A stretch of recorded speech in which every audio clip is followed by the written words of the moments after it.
Up next on Inside the SCCA, presented by RacingWire.com. What the hell is time attack?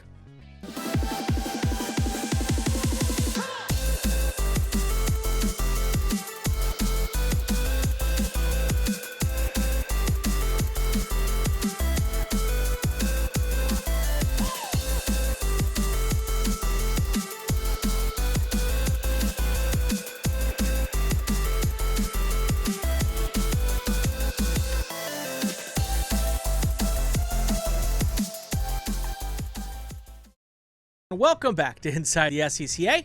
I'm Brian Bielanski. This is either episode 219 or 220. I can't remember, but we're around there somewhere. Great show today, Inside the SCCA, presented by RacingWire.com. We've got some cool stuff. We're going to talk about this new thing called Time Attack, which really isn't a new thing. It's just a thing with a name change. And my guest today is none other than the guy who's in charge of time trials with SCCA, John Hunter. Hello there, Mr. Hunter. How are you today? Great. How are you? I am fantastic. You are in on the second to last show in this studio. Our family is moving just a little while down the street, not very far, but this studio right now is in our bedroom, our spare bedroom. And I always joke, I have a studio. I'm the only place in California that has a studio with a bed in it that's not doing porn. So it's the new house with the new studio will not have a spare bedroom in it, a spare bed in it. I got my own actual room for a studio, and I'm really excited about that. But this is the second to last show. We got one more we're going to record tomorrow, and that'll be our Road Atlanta or our VIR preview show with Rob Hines. So that's coming up tomorrow that we're going to record. So it's all done, and I can move the studios without having to worry about having to do shows while I'm moving. So thank you for helping me out here and getting this one recorded for me. This is going to actually air after the Rob Hines episode. So we got a couple in the bag, and then we'll be able to get going. So how are you? Doing well. I'm not in the midst of making a big move. Good. In the next week or so. Good. My studio gets to stay the same. Yes. I did actually move out to the greater Seattle area a few years back. So I did make a move fairly recently. Nice. So I don't envy your the situation at hand for you and the work involved. But I don't think anybody will hear it through the microphones, but we have the packers packing in the other room next door while we're doing this. I've taken a whole week off of work to help pack this house up. So, but they're working out there while we're doing this. I don't think we'll hear it. If you do hear tape stuff being yanked, it's because that's what's going on. So, yes, exactly. It's not on my side. It's on his side. Correct. It's on my side. It's all on my side. All right. So, John, we start every show the same way. You're a first-time guest on the show, so you get the question. And the question is, how did you get started in this crazy sport that we love? Oh, as a participant or as a go way back to the beginnings. As a participant, man, I grew up loving cars. I don't know if there was a time that I was not infatuated with cars, trucks, that sort of thing. Hot Wheels, of course, probably had more Hot Wheels in our house than we had anything else. But yeah, it was a situation where I was hanging out with a friend. We both had CRXs, and he mentioned, "Hey, let's go check out this autocross thing." And I was like, "What's autocross?" Like most people do when they first hear about it. And we went and checked it out, and I was like, "This is pretty rad." And I didn't unfortunately get started right away because I got scared away by the fact that my car would have been in mod. But not too long thereafter, I'd ended up purchasing a Miata, right? And had some friends that were autocrossing, and they're like, "Yeah, you should come out and do this thing." And I came out and did that thing, and I've been doing it ever since. That was about 20 some years ago. Wow. Yeah. Similar story for a lot of us. Yeah. We all find our way to the SCCA in odd and mysterious ways sometimes. Some are very obvious, like me, where I came in with family and it's all my dad's fault. And then there's the folks who stumble upon us, which I love also. So very, very cool. So autocross was your first thing. And how when you first got involved, was it all in? Was it, yeah, I'm hooked, line and sinker, or was it a little bit of a progression? No, it was I didn't do national events right away. But I was pretty locked in. This was the opportunity for me, having at that time lived in the greater Omaha, Nebraska area, Mm-hmm. to actually get to play with a sports car in a sports car way. I was super excited that I got to drive full out, around corners, and not just on a grid system. I was never a big drag racer, so Mm-hmm. the layout in Nebraska didn't work for me in that regard. But yeah, I was pretty much in right out the gate, Yeah. um, doing all the regional events every year. How long did you race that Miata? Oh geez. Um, It was probably 4 or 5 years. Okay. Started off as actually probably maybe even longer than that. Started off in CSP. I actually bought it out of Atlanta, Georgia area, and it was a light CSP build. I'll put it that way. Still on 15-inch wheels that were super heavy and on Coney shocks. No, I take that back. It was on Takiko shocks. It would Mm-hmm. have been better on Coney, right? Yeah. It was on Takiko shocks, and it was a very light build, and it quickly morphed into a full-on SM2, if people can think that far back in our Okay. rule structure. It was turbocharged, R comps, that kind of stuff, and an absolute ride to drive. Yeah. And that was just a competition car, right? You didn't drive that on the street? Oh no, that was my daily driver as Oh, well. wow. I was the person that would remove the air conditioning and the soft top, and had a hard top only, and use that as the daily driver, because that's just how you do it. Right. To me, it didn't make sense to not. Right. Right. So did you drive back and forth to events also? Oh yes. Oh, yeah. Yeah, that car was my winter car, my summer car. Huh. It did everything for me. I'll tell you, if you've never driven a 2,000 pound turbo Miata that makes about 230 at the rear wheels with Blizzaks through 3 to 4 inches of snow, you've not lived. The rooster tails that thing would fling of snow, was quite fun and hysterical. Yeah, I bet. I bet. How did the local law enforcement like you? We don't talk about those things. Yes. Okay. I Fine. don't know if we've gotten past the statute there. No, I generally behaved Yeah. mostly during the daytime. But yeah, I fared pretty well. I was pretty Yeah. responsible behind the wheel. Didn't get too many speeding tickets at that point. I had already gone through that phase of almost losing my license. So Yeah.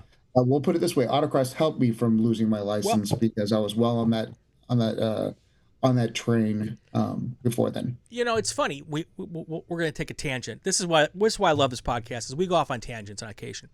Um, we have a big problem out here with street takeovers and sideshows and all this stuff. We have weird names for stuff in California, but essentially it's dudes and dudettes doing crazy crap with their cars on city streets. It's a variety of things. I'm pretty certain that my dad had part of his, and I never asked him this before he left us, but part of his reason for getting me hooked on this, I think, was to keep me alive and keep me out of jail. Because if I had a place to play legally, the thought process is then I don't have to go and do it illegally. And I wish that we had a better way to get the word out that we can help people have fun with their cars, hashtag fun with cars, without having to worry about hurting someone, hurting themselves, hurting their car. Well, you can still hurt your cars. But, in a controlled and safe way, and still have a complete blast and not do this stuff. And the programs you work on are perfect for that. I agree. Yeah, with the time trials, or time attack, as some people would call it, it's the perfect place to, for those who like to tinker with their cars, Yep. make them faster, make them handle, and maybe aren't into the autocross thing, but want to go do track stuff. This is the place where you go. If you time yourself on a track, it's time to do time trials. It's Right. time to do time attack, because it's the same thing, and it just adds that little element of a little bit of competition if you want it. Yep. But the bigger thing is it helps manage the traffic, because the way we set up the events, we grid by time, so you deal far less with needing to get a point by or getting by a car, because you're going to be graded with cars running similar lap times to what you put down. Right, right. So here's a pro tip for regions. I've been a journalist for 35 years. If you ever have an incident in your area where you've got street racing or whatever, that's the time to pick up the phone and call your television station and say, hey, we got a program that you should come do a story about, because it's an option for these people who do stupid things on the street. It's an option for them that they might not even know about. So, and any of our regions can call their television stations. As a guy who worked in television for years, I'd love to send a reporter out to your time trial, solo, fill in the blank SCCA event, Track Night in America. I mean, pick one. And it would be great for you to come and do a story on us and use the news peg, that's the terminology, of here's something that people who are doing crazy stuff on the street can do off the street legally and still have fun. And I don't know a television station in the country that wouldn't jump on the opportunity to send their reporter out to pop in a car and maybe do an autocross run or two. And an awesome opportunity to let people know what we are and what we do. So there's your pro tip for the show. So obviously there is a progression from autocross to I'm the guy in charge of autocross, or in this particular case, time trials. What is your uphill to that point? I think it was more of a fall trip and fall into Very nice situation. It just came down to, I got involved with the region, doing the events and participating. And then I got involved with helping the events, course designing and being event lead and that kind of thing. And just how do we make things better, helping folks work through that, at least being on the team. And then it became I saw an opportunity at the SCCA. Originally it was in the solo department that I was like, hey, that might be something. And, I'm passionate about this. I enjoy doing this, and that can make a fun job. And so I started to pursue that. And to get to that point, I started doing stuff for the SCCA as an independent contractor. I ran the starting line program for a while. I did some content creation. I even worked as a program or a partner manager for a little bit. All kind of working towards that role, and ended up with a completely different role that I'm really happy about. I ended up in the time trials program, which didn't really exist. It did, but was completely rehashed there in 2018. And I love it. I'm stoked about it. I've always loved time attack. Back when I was, in the import scene and watching the time attack videos from Japan and stuff like that, I was like, this would be awesome. I'd love to have that over here. And when we kind of re-envisioned the program and reset it a little bit, I got involved as a coach and started helping out there, and slowly kind of work for the program, helped Krolowitz. Then I ran the tour, and then when Krolowitz moved over to the road race side, I took over the program as a whole. So right. Stoked to be involved with it. It's one of my. If you're an autocrosser, you're gonna love this form of competition. It's gonna feel right at home in the fact that it's very similar, other than it's not a changing course every time you go out. Right. And if you're someone who just loves hitting the track, once again, it adds another element, and also as the ability to get good clean laps, which I don't know how many people out there do track days. It's not always the easiest thing to get a really good lap on a lap timer when you're not doing a focused event. Right. So 25 years ago, when I got started, well, actually, I've been in it longer than that, but SCCA was, for the most part, the only game in town for a lot of stuff. There was vintage racing for older cars, SCCA for newer cars, and that was for the most part, and there was some car club stuff. Now there are so many different places that we can go take our stuff and go play. But back in when there wasn't, we could name stuff anything we wanted to, and sometimes the names were pretty stupid. And we're in the middle of a rebranding, I guess, with time trials, and I have a feeling I know why, But let's get into it a little bit. Time trials have a new name, Time Attack Challenge. What's the thought process behind the rebranding? Well, yeah, it's in the program as a whole is going to stay time trials because I don't know if everybody knows, but the very first SCCA event that was ever run was actually a time trial event. Ah, It happened at Thompson. I got to be there for the 75th anniversary of that event. oh, that's We cool. did a time trial at that site, which is really, really awesome. But so the program will continue to stay time trials, but the national events it went away from being called the Time Trials National Tour to Time Attack Challenge. Okay. And we did that for a couple of reasons. First of all, if you ever Google a time trials car and then you Google a time attack car, you're going to get two very different results back. Right. A lot more on the time attack side because it's much more common terminology, Right. obviously. And they're usually a little bit more exciting looking. Yep. Usually a little bit more built towards time attack itself. So that was part of it. We wanted to make sure we were reaching outside of our demographic and outside of our sphere, so to speak, and to let the greater time attack community know that, SCCA has a program Right. for you to come run with. And then the other part of that is being an autocrosser and running, going from running regional events to national events. I knew there was always a little bit of a trepidation of, oh, I'm going to run a national event now. Can be kind of a little spooky sometimes when you're first getting into things. And I kind of wanted to take that, we kind of wanted to take that fear away, or that thought process away, and just relabel it, Time Attack Challenge. It's what are you doing? You're out there, you're challenging the track, you're challenging your best, you're going for a time. That's what the challenge is. It's not you're competing against, this massive caliber of talent. We've got a lot of talent coming in, but at the same time, there's a place for everybody, no matter what level you're at. Right. We go from novice to advanced, all sorts of stuff. So we wanted to rebrand it and make it a little bit more accessible and a little less worrisome for those folks first going to their first national style event. Right. It just makes sense to me because one of the things that is in all of motorsports is cost-wise is travel. And to go to a national event can cost, obviously if you don't live there, there's a big expense in driving there or whatever you have to do. And there are a whole bunch of people around the country who would do what they do more if they could do it locally.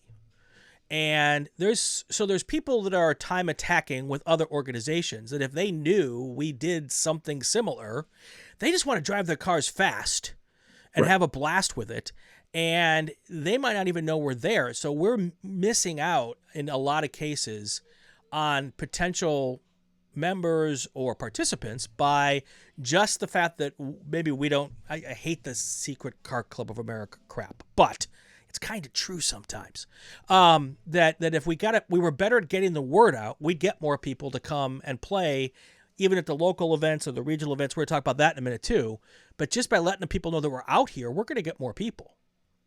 Exactly. And that's the big part of it is, there's a lot of orgs running Time Attack, and they do a great job, and we're friends with, many of them, Global Time Attack and Grid Life. Know those guys, love their events, and everybody has their space.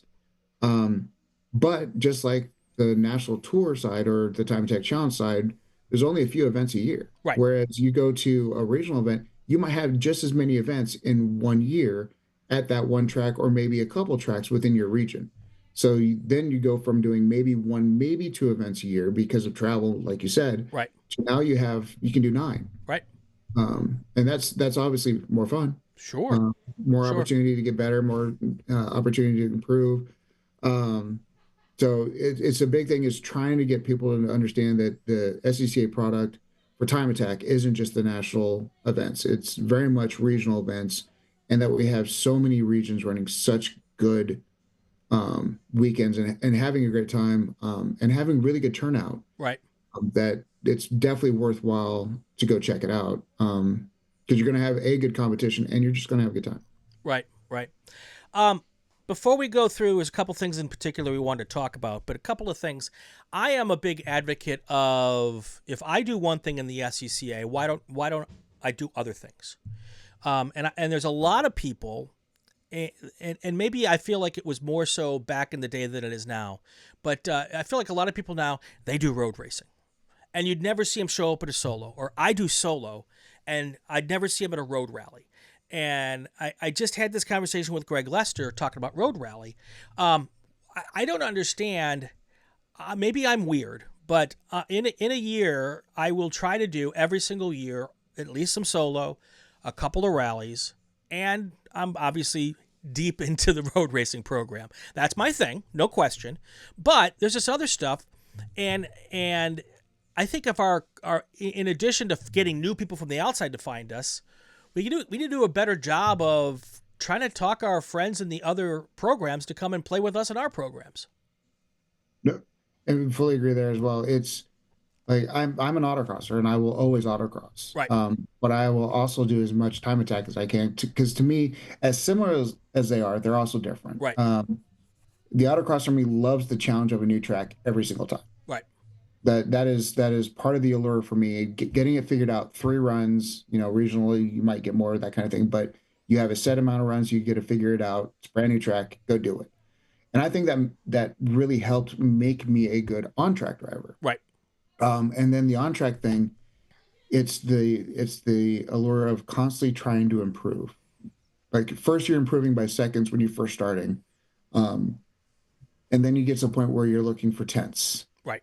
And sometimes smaller. Like I'm at this point where I've got my local track, the Ridge, where I go to, and I've been slowly chipping away. And now it's like, how do I continue to chip away as a driver versus just modding, right? Like I want to go, how can I get faster? Where can I find more time? And that is the hunt for the personal best, or the new lap record, so to speak, is what really brings me back for the time attack. Plus it's, a little higher speed, that kind of thing. And it's a nice progression, So and what you're saying is interesting, because that's why so many professional race car drivers are golfers. It's the exact same concept. There is no perfect round of golf. Unless you are a birdie on every hole, which is dang near impossible even for professionals, there's always something you can do better. Just like on the racetrack. Max Verstappen or Alex Palou will tell you that they're going to run 50, 60 laps in a race, and they will not have had a perfect lap in a 60-lap race. They're always looking for, and they always in their brain, and the data will even show it, where they could have gotten a 10th or whatever here. Golf is the same way. No matter how good or bad you are, you're going to hit that one great shot that makes you think you could be good at it. And you can put a great lap together, but it might not be perfect, but there's always something to strive for. So that is a great analogy. So what... I was going to say, it's really interesting that you bring up the golf thing, because I often talk about that when I'm talking to our drivers when they come to a time attack event. This is like golf. Mm-hmm. Everybody's going for their personal best. They're trying to improve, but you're playing with all your buddies. Right. So it's not a competition on track. You can't compete for time within your class, but it is an individual pursuit of your best time. And that's where the joy should be found, is, getting that new personal best or setting that time that you want to get wherever you stack up in the ranking of your class. That's the part that I want to make sure people dig into and enjoy is, I celebrate a personal best with all our drivers as much as possible, because to me, it's just as exciting as for them. Yes. And I hope it's really exciting for all of them. I know it's fun to see the faces of the people when they're like, man, I just got a new personal best by 0.2. I'm like, that's amazing. That's when it's really awesome. Yep. No question. Now to getting the people from other programs to jump in. I'm going to guess there's a little bit of an intimidation factor if you're an autocrosser and have never done a time trial or a time attack. So talk to me, autocrosser. Now, mind you, I'm a road racer also, so I don't have this. But if I was only an autocrosser, and I'm like, man, that looks scary. That's higher speed, and I don't think I want to try this. Tell me why I should. Or what's the pitch? Yeah, the speeds are higher, but everything happens a little bit slower, especially compared to autocross. And like I said, it's that pursuit of time. It's just as addicting.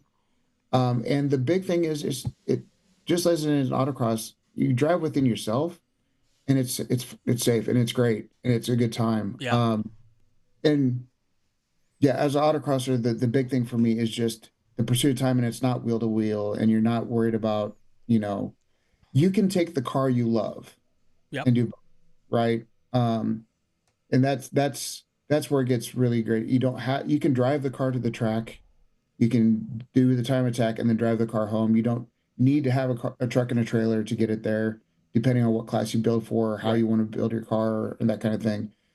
So it makes it a little bit more accessible, or the same accessibility as autocross. You Right. can take the same approach to time attack as you take to autocross. So that's part of the allure for me. But for the autocrosser, I would say you're going to feel very much at home, um, even though it's higher speeds, because the feel of looking for the time and running that perfect lap is exactly the same. You want to try to get a perfect run autocross. You want to try to get a perfect lap at time attack. Um, so you're going to enjoy that aspect of it for sure. And it's different from a track day because more like an, maybe I'm wrong, but more like an autocross, you're going out for a run, right? It's, what is it, 2 laps total, a warm up lap, and then a cool down lap? Well, this it merges the like an HPD style event with a typical time attack. So typically we're doing 20-minute sessions. Okay. We go out for 20-minute sessions.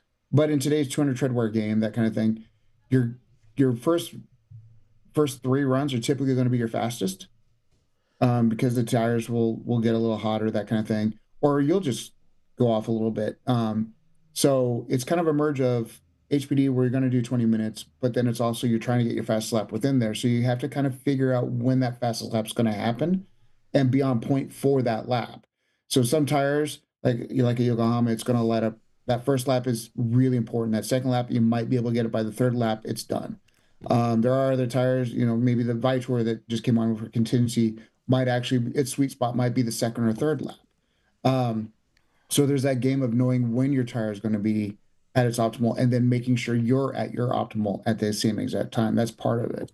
And then also with us running the time sessions, if you do have a tire that goes off, or you don't get that perfect lap, you still have the ability to stay out there for a little bit and then work on the sections that you didn't nail. That way, the next time you go out, you're set up again for success to then affect that area. Right. The reason I was asking is I'm trying to figure out what I would do to an autocross car differently for time attack. And the one thing I was concerned about was, on an autocross, I don't have to worry about cooking my brake fluid. But when you're out there for a 20 or 25-minute session, if you've got street brakes or you have street, regular DOT brake fluid, maybe it makes sense to run a higher temp brake fluid for time attack. Is that one of the things that people would typically do? Oh yeah, I mean when it comes to car prep stuff like that, yeah, you're gonna want to go through the brake fluid, make sure obviously bleed it, make sure it's good, but run a higher temp fluid and a higher temp brakes, Yeah. because the brakes are gonna get a lot warmer. And then if you have adjustability in your suspension, maybe give a little bit more compliance to the rear, depending on how spicy you like to set up your Right. autocross car, that kind of thing. But other than that, car setup, I run in street touring with an ND Miata that I then run on the track, and I really don't change my suspension settings Okay. much, if at all, between the two events. The big thing is, I just make sure that I have a higher temp fluid, and I actually run the same pads Okay. for both, because the pads I run work really well on track and they can handle the higher heat, but then also have pretty good initial bite as well. Yeah. Yeah. I use a Porterfield pad that is made for high performance, but still streetable. Yep. So I don't take it off for my daily driver. I just leave it on. But I'm guessing a pad like that probably pretty good for this, maybe even a little bit different. But I'm just trying to think of what you would do, thought process of going from autocross to time trial and what the considerations might be for that. I think the thought process is very similar. It's you go out with a plan. That's one thing we Right. always talked about with starting line is you're not going out going, I need to find a second. You go out, you look at where when you come off the track, you think about, okay, where were there opportunities to be better? And those are you try to limit those mistakes that you made to one or two, maybe three that you're going to correct the next time you go out. And then attack those. and try to improve on those. So I think the mindset in that regard is so similar, and I think that's why I was instantly at home doing it, is Yeah. because while I'm on track and I'm doing multiple laps versus just one run, um, it felt very similar in mindset and approach as a driver. And then there was an added benefit is I didn't have to wait for that next run to make the adjustment. I'm that next lap. Right. I can make that adjustment. So What it's even quicker that you can implement some of the things that you saw and you wanted to improve on. That's interesting because I had struggled a lot with my autocross car. Long story. There's a podcast about it. But one of the problems I had on my car is I could not make the rear of the car turn.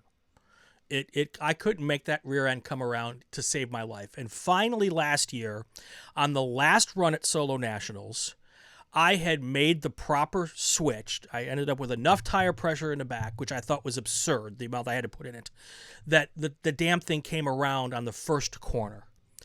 And like you're saying, if you make a change and learn something on time attack, you've got to cut more laps. I'd literally had 5 seconds to decide, okay, was that weird? Or have I gotten to the point where it's going to happen again at the next corner?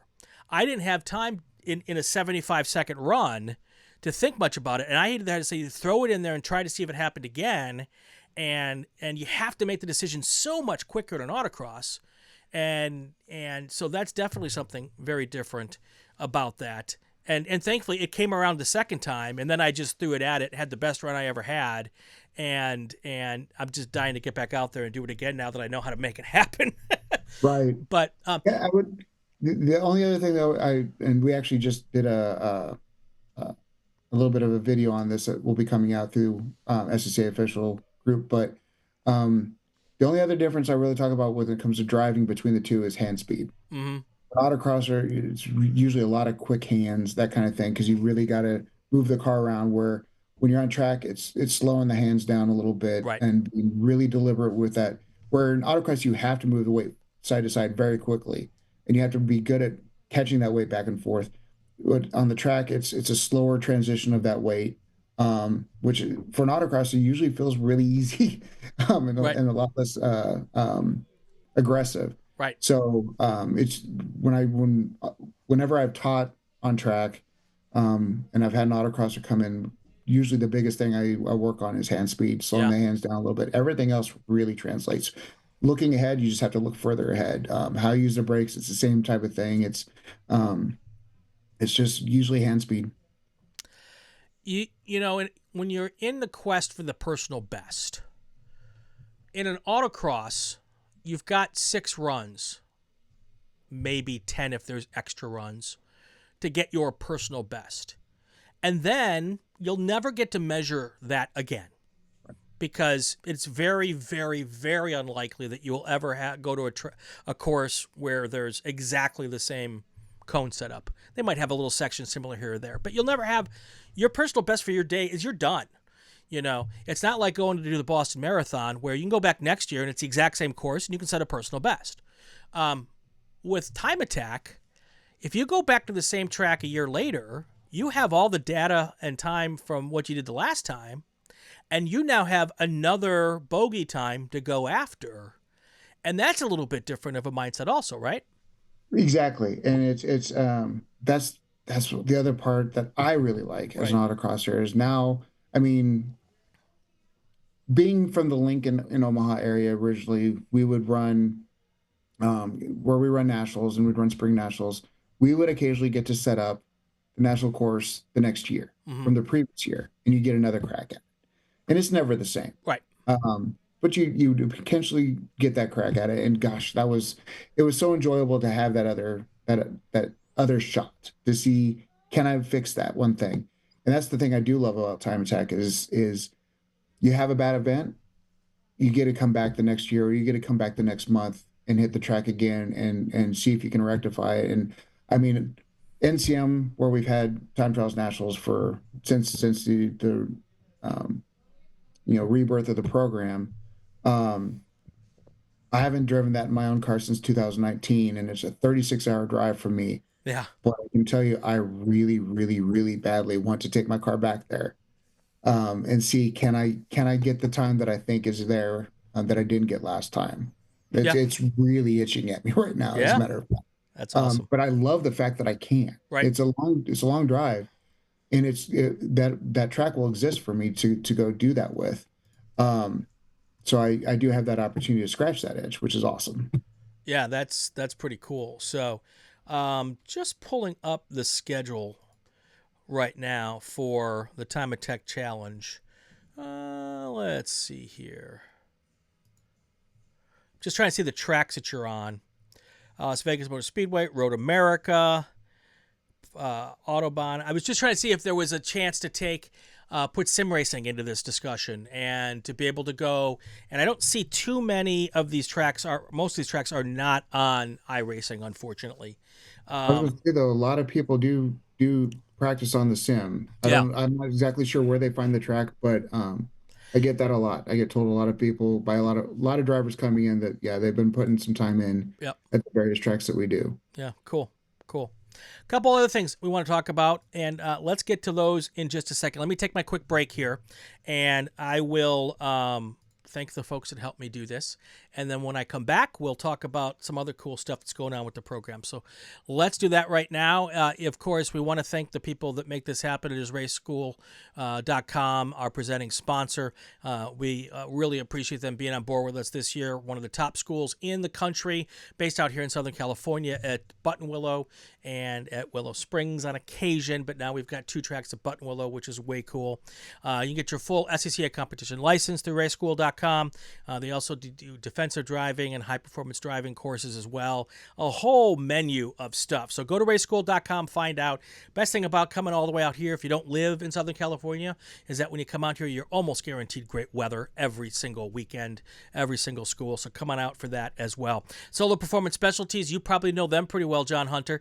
Dave and his crew there, they're out at all the Solo National events, or most of them, and they're where I go when I need stuff for my Honda Fit to make it go slightly slower than the dog that it is, but they're great people out there, love what they do, and if you're not going to see them at an event, you can go to their website, which of course you can find in the show notes, so go to there and do that. Speaking of sim racing, Ray Esports, they are the official sim racing league of Inside the SCCA. I love racing with Stevie Ray and his crew of SCCA drivers who do sim racing. Most of the drivers are SCCA drivers, and most of them treat sim racing like it's on the racetrack. So you don't have to worry about someone just being a bull in a China house there. They really try to act and treat sim racing like it's a real racetrack, and which is a lot of fun for me anyway. I think a lot of people appreciate that. Check him out as well. And then finally, Dave Panteric, one of our own, a GT1 racer, a Spec MX5 guy. He runs William R. Panteric and Associates financial planning firm. Really good guy. He'll help you with your retirement stuff and any other money stuff, which is not my game at all. Dave's great at that.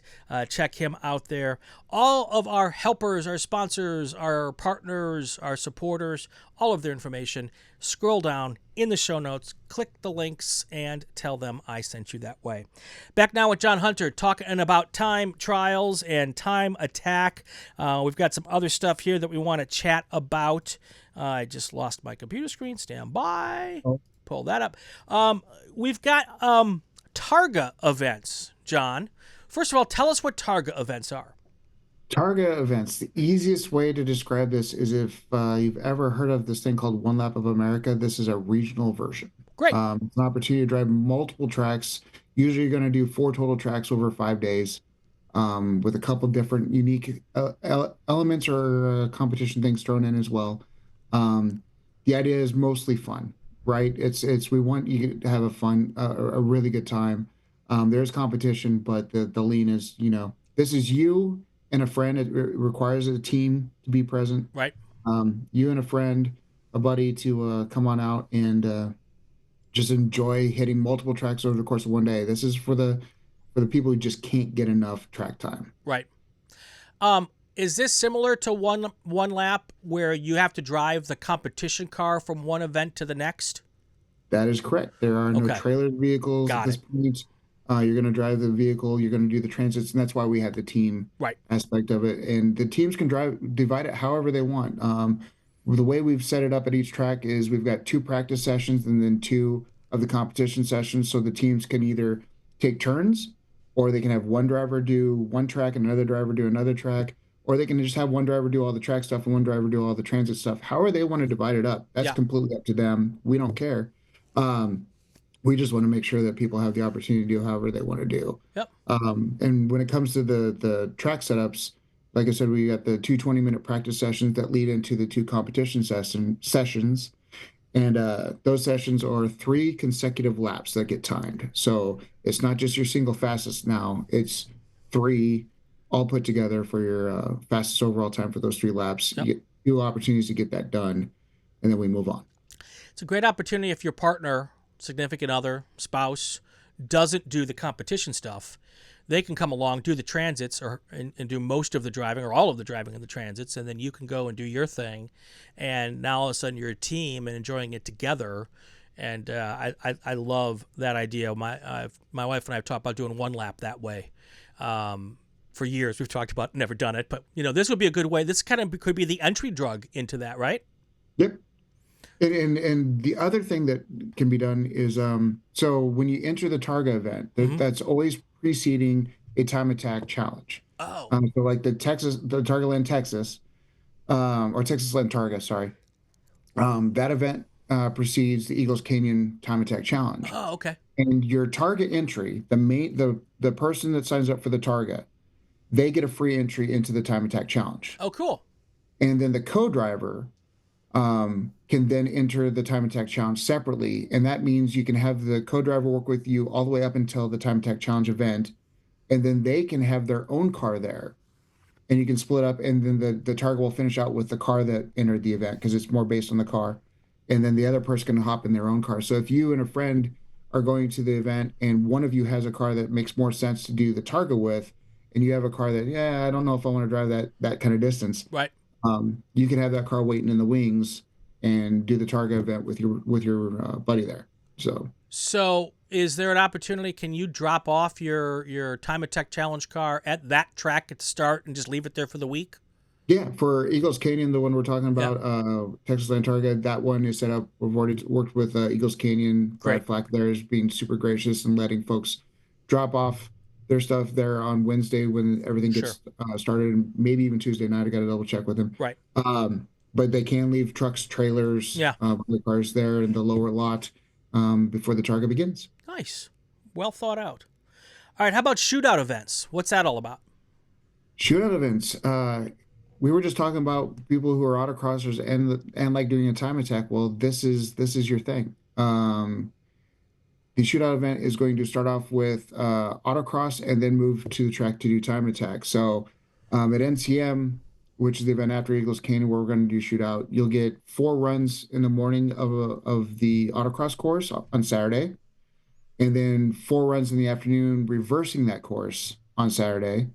And we'll take the best 2 times from Saturday, and then on Sunday you go do the full track at NCM, and we take your fastest lap from the sessions you get on track there. So 3 sessions get put together, 2 autocross times, 1 track time equals your total time. So the best way to describe it is if you've ever seen the Optima stuff. This is the Optima without the car shows. Okay. This is a place where if you like doing the Optima type events, you get the opportunity to come do this and just focus on the drive. Right. All right, cool. And then, of course, we've got the regions. Your local, get yourself into this whole thing. Because we don't do the time trials the way we do a track event with all of our road racing events, which is basically an HPDE session in our events. Out here, Cal Club does not do a time trials specific event. Is that typical? No, it all depends on the region that you're in. There's a lot of regions that have dedicated time attack weekends. Usually they'll incorporate a track day with that. Then there are groups that run their time attack within a road race. And then there are obviously track days within the road racing. So there's lots of different ways to combine this. If you're a region leader or you're looking at a region or you're within a region, to kind of combine and put things together to make sense for the overall weekend success. Um, but yeah, we have several regions out there that their weekend is focused on just the track day and the time attack, or even just the time attack. And then there's groups that run track sprints. Especially later in the day. Track sprints is a lot. It's the closest thing to a hill climb you get without the hill. Right. It's a standing start, flying finish, on a track without cones. So it's not really an autocross at that point. But it's a great way to get started in time attack or driving on track if you're an autocrosser as well. So there's regions that do that as well. Interesting. Anything that we haven't talked about that we should before I throw an idea at you? No, I think the big thing for me is just making sure that people know that there are a lot of regions that do have time attack or time trial programs within them, and some really successful ones. And regions are starting to work together really well to help grow their programs across and within their divisions, which I really support. And I love to see just regions working together to grow the sport, for the love of the sport and for the love of the members. So the big thing is, if you're interested in time attack or interested in time trials at all, check out the regions, check out your the regions around you. And the easiest way to find any of that information, obviously, is to go to timetrials.scca.com, where you can click on find your event. And it's going to have all the events coming up, whether it's regional or national or however. So very cool. I would definitely say, if you're at all interested in time attack, take a look at the regions around you and see what they have, because there's bound to be someone close. I have an idea. This has been brewing around in my head yeah, exactly. Oh no, that's exactly the correct response. This has been blowing around through my head, and I think we should 4 or 6 times a year at different spots around the country put together a super event where on Friday night there is a road rally. On Saturday, there's a time trial, time attack, whatever you want to call it. On Sunday morning, there's an autocross. And then on Sunday afternoon is a series of road races, all at the same location. Find a way to create a point structure so that for the people that want to do all 4 events, there is a winner of that. You could use packs for the autocross side of things so that everybody's can, do whatever they want. Have it be a non-equipment road rally, so you don't have to have anything special to do it. And that would be a chance to bring all of our programs together on one big race weekend as one big SCCA family, have a hoot of a time of doing it. And I just think it's a fantastic way to do this thing we do in all of our different programs, a couple times a year. And you pick the best tracks in the country to do it at. I just think it's a great idea. No, it's until you put the whole, you do all the events together. I was going to say, we actually have been doing this. This is the first year we're not going to, because Time Trials and Nationals is moving to pit race. But with the Steel Cities region, we were actually running what we called the All Things SCCA event, where there was an autocross, there was a time attack, there was a track night in America for a track day, and there's road racing. And I'm not sure if we ever got the road rally off the ground, but we were trying to get road rally going as well, as with the idea being that this was a center hub where if you were interested in doing SCCA things, you could come do them. Right. And we tried to encourage people to do both the track night and the autocross, or the autocross and the time trials, or try to find a way to do a couple different things at once, because you had this opportunity. And that's kind of where the whole shootout concept was born out of, is that idea of why not do 2 things? Yeah. Why not give the opportunity to not just be in one bucket, but let's try both at the same time and see if that's fun. Yeah, I mean, you might not get a whole bunch of people that want to do all 4 of the disciplines, because I'm certain that, maybe some of the autocross or road rally people don't want to go road racing. But I bet you could get a handful of road racers who could use their road race car for the time trial and for the autocross, and then their street car or their pickup truck that they use to carry all the stuff to the racetrack for the road rally.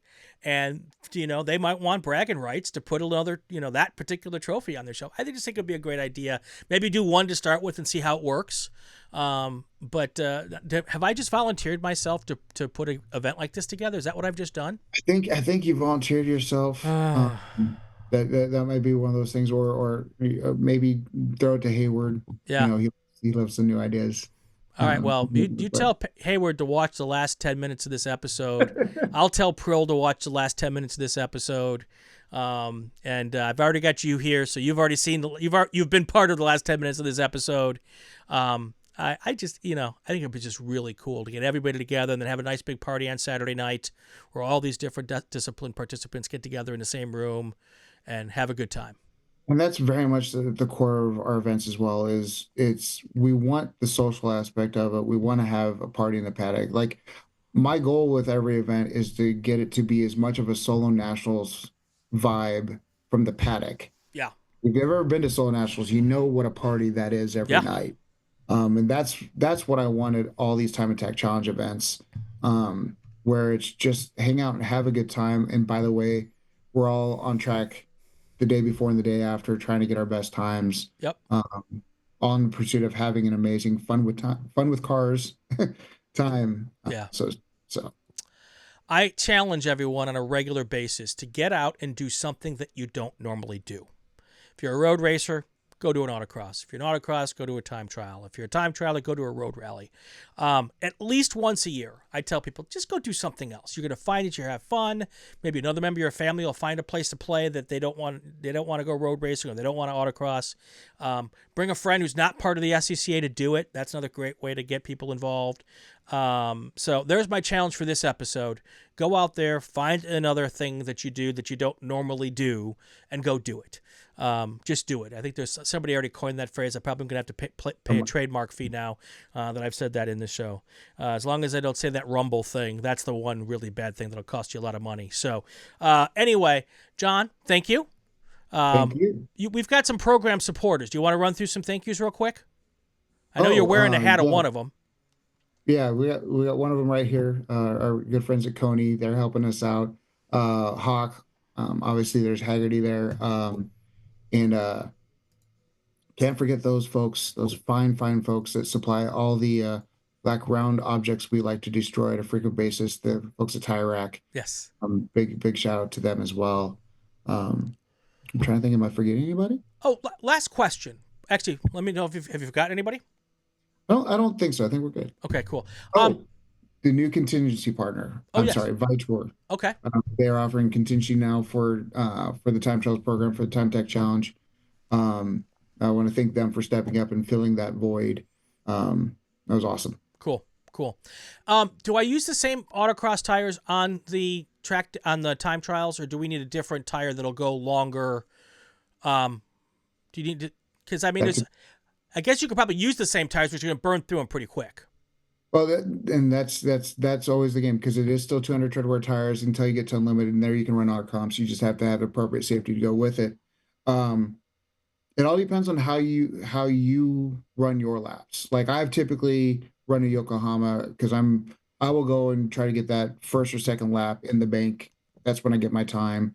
But there are tires that work a little differently. The Nan Kings take a little while to heat up, so they might treat you better. Where if it takes a little while for you to get in your groove and your fastest lap is more like the fourth or fifth or third or fourth lap, it might be the tire for you. I think the Vitor is more along those lines, or probably a little bit earlier, but it all depends on how you get your lap. But yeah, use the same 200 tread wear tires typically between autocross and time attack, because you want the grippiest 200 tread wear tire you can use while you're out there, obviously. Right. And either way, when we're looking at 200 tread wear tires and we're trying to get things done, we are very, very interested in on the wear characteristics, and we want to make sure that membership gets great tires that also can give them multiple events. Yeah. So cool. John, thank you. Pleasure having you on. Thank you for having me. It's been fun. Cool. That's going to do it for this week's episode of Inside the SCCA, presented by RaceSchool.com. Like what you're hearing, subscribe to the RacingWire Podcast Network and the Racing Network on YouTube. Like and subscribe and hit the bell button so that you can get alerted to the next episode. Also be great if you leave a comment, especially if it's a good one. If it's not, put it on someone else's page. You can follow us on social media to find out who the next guest is. Ask questions on the Twitter. It's at Race Announcer. You can also find us on Facebook and a bunch of other places. There's a new Inside the SCCA every week. I'm Brian Bielanski. Have yourself a great week. Stay safe and go play with cars.